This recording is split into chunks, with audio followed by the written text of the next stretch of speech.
Guys welcome to crick chat Venkatesh.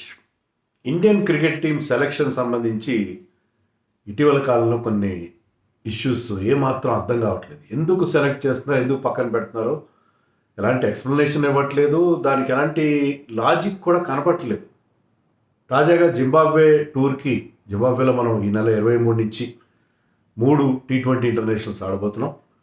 దానికి team ప్రకటించారు. Zimbabwe వెళ్ళి ఆడతాం మనవి. దాంట్లో మీకు ప్రస్తుతం ఇంగ్లాండ్లో T20s ఆడుతున్న టీంలో ఉన్న 6 ప్లేయర్స్ లేరు. 6 కొత్త వాళ్ళని చేర్చారు. మెయిన్లీ ఏంటంటే ఫాస్ట్ బౌలర్స్ మార్చారు. Fast bowlers workload management okay, agreed.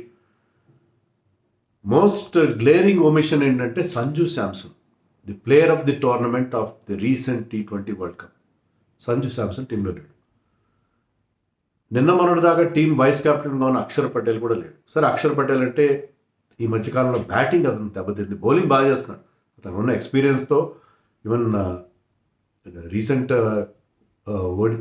T20 against England దాంట్లో కూడా చాలా మంచి బౌలింగ్ చేశాడు. పవర్ ప్లేలో కానీ, అంతమంది ఐర్లాండ్లో డెత్లో కూడా మంచి బౌలింగ్ చేశాడు. సో వీళ్ళిద్దరిని ఎందుకు పక్కన పెట్టారో అర్థం కావట్లేదు.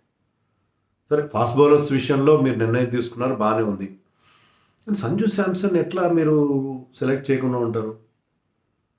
మీరు మొన్నటిదాకా ఏం చెప్పారు? వైభవ్ సూర్యవంశీకి ఎందుకు ఛాన్స్ ఇవ్వట్లేదు? సంజు మా player of the tournament and he had a very good IPL, అతను ఎలా డ్రాప్ చేస్తాము? We take pride in giving long rope, boulder ఎక్కువ ఛాన్సులు ఇస్తాం, ఫెయిల్ అవుతున్న ఛాన్స్ ఇస్తాం అన్న విషయంలో అది మా పాలసీ అన్నట్టుగా చెప్పారు. మరి 3 మ్యాచ్లో సంజు ఫెయిల్ అయ్యాడు, 5-0-1.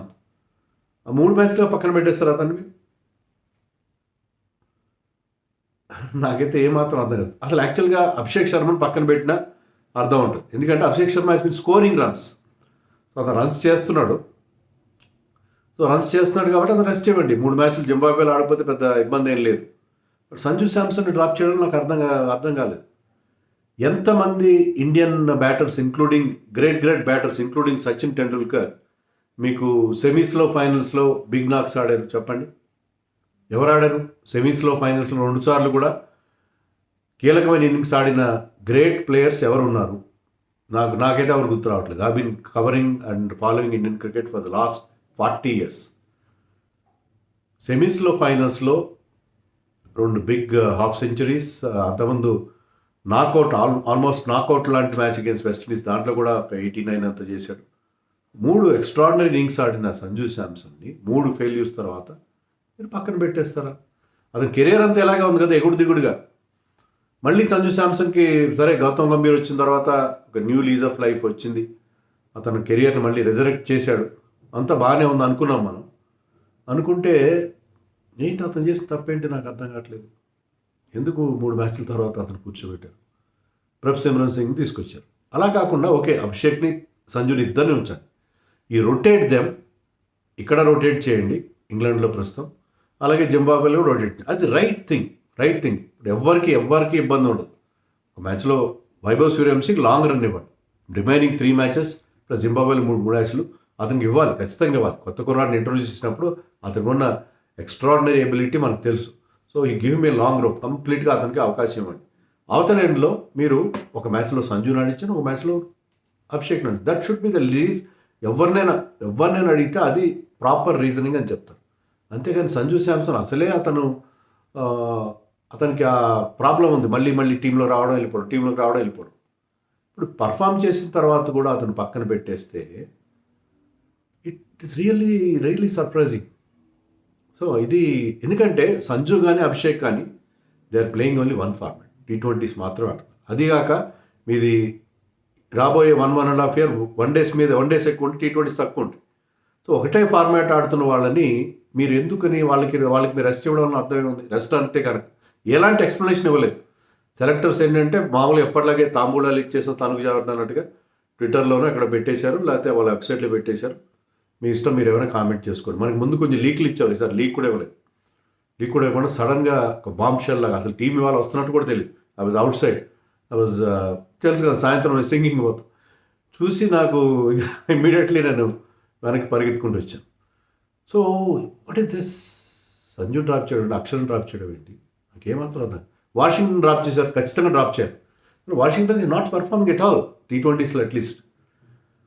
వన్డే టీం కూడా చెప్పారు, అనౌన్స్ చేశారు, దాంట్లో పెద్ద సర్ప్రైజ్ లేదు. శివం దుబే అక్కడ కొత్తగా యాడ్ అయ్యాడు. వన్డే టీం అంటే వన్డే ఇయర్ కాబట్టి అందరినీ ప్రాబుల్ క్యాండిడేట్స్ని సెలెక్ట్ చేసి రీసెంట్గా వాళ్ళు ఆడుతున్నారు. సో ఇప్పుడు ఎవరెవరిని ఎవరిని డ్రాప్ చేసి చెప్తాను. సంజు గురించి చెప్పాల్సిన విషయాలు నేను చెప్పాను. మీరు మీ కామెంట్స్లో చెప్పండి. సంజు డ్రాప్ చేయడం are okay with it or not అనేది మీరు చెప్పండి. దీంట్లో మీరు ఫ్యాన్స్గా మాట్లాడకండి. సంజు ఫ్యాన్ గానో మరొకరు ఫ్యాన్ గానో కాకుండా జనరల్గా ఇండియన్ క్రికెట్ ఫ్యాన్స్గా మాట్లాడితే బాగుంటుంది అని అనుకుంటున్నాను. ఎందుకంటే ఈ ఫ్యాన్ వార్ నేను జీర్ణించుకోలేదు. సరే, మీ కామెంట్స్ మీ ఇష్టం. సో ఎవరిని మిస్ అవుతున్నారంటే ఇప్పుడు ఆడుతున్న టీంలో Sanju Samson, Axar Patel, Washington Sundar, Prasidh Krishna, Ravi Bishnoi. Of course Ravi Bishnoi obvious. Prasidh Krishna కూడా leaking runs. Harshit Rana is doing well. But అతను కూడా హర్షిత్ రాణా కంటిన్యూ చేయాలి.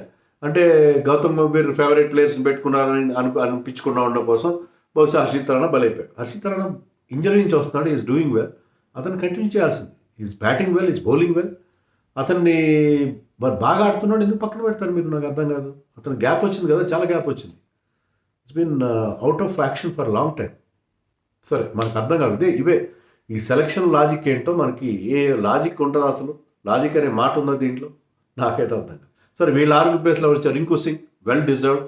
Rinku Singh is always a fighter. Harsh Dubey ఖచ్చితంగా, ఎందుకంటే హర్ష్ దుబే కూడా మనం అతన్ని we have to keep him in the loop. Okay, great. Prabhsimran Singh performing well. అందులో ఏంటంటే మీరు ధ్రువ్ జురెల్, జితేష్ శర్మ అని మీరు అనొచ్చు. జితేష్ శర్మ పెద్ద పర్ఫార్మ్ చేయలేదు. ధ్రువ్ జురెల్, ఎందుకంటే Dhruv Jurel is not an opener. Sanju ప్లేస్లో వస్తున్నాడు కాబట్టి ప్రభ్ సిమ్రన్ ఒక రిజర్వ్ ఓపెనర్గా ఉంటాడు. ప్రభ్ సిమ్రన్ తీసుకున్నారు. ఎప్పుడో లాస్ట్ టైం అతను ఏషియన్ గేమ్స్కి ఆడినట్టున్నాడు ఇండియన్ టీంలో. తర్వాత మళ్ళీ ఇండియన్ టీంలో వస్తుంది. మయాంక్ యాదవ్, అతను కూడా ఈ స్టేజ్ ఇంకా కంబ్యాక్. మయాంక్ యాదవ్ పేస్ ఉంది. Ashok Sharma, yes. And Yash Thakur he's done well in the recent and India A tour in Sri Lanka. So ఇద్దరు out and out fast bowlers, ఒకే ఒక స్పిన్నర్. చాలా ఆశ్చర్యం. హర్ష్ దుబే ఒకడు, అభిషేక్ శర్మ. మేబీ సంజు శాంసన్ కాకుండా అభిషేక్ని తీసుకోవడానికి కారణం ఏంటంటే Abhishek can give you that second spinner అని అనుకున్నారేమో, మనకు తెలియదు. సో ఇది ఈ ఆరుగురు కొత్తగా వచ్చారు. రింకు, హర్ష్ దుబే, ప్రభ్ సిమ్రన్, మయాంక్, యష్ ఠాకూర్ అండ్ అశోక్ శర్మ. మళ్ళీ గుజరాత్ ప్లేయర్స్ వచ్చారు, మీరు అనొద్దు. అదేం గుజరాత్ అనగా ఉండదు అక్కడ. అందులో ఈ టీంలో గుజరాత్ క్యాప్టెన్ T20 టీంలో మన గుజరాత్ టైటన్స్ క్యాప్టెన్ మన శుభన్ గిల్. సో ఇది T20 team. So one days కూడా ఆడిపోతాం మనం అక్కడ జింబాబ్వేలో. వన్ డే టీంలో Shubman Gill captain, Rohit Sharma, Virat Kohli, Shreyas Iyer vice captain, KL Rahul wicket keeper, Ishan Kishan wicket keeper,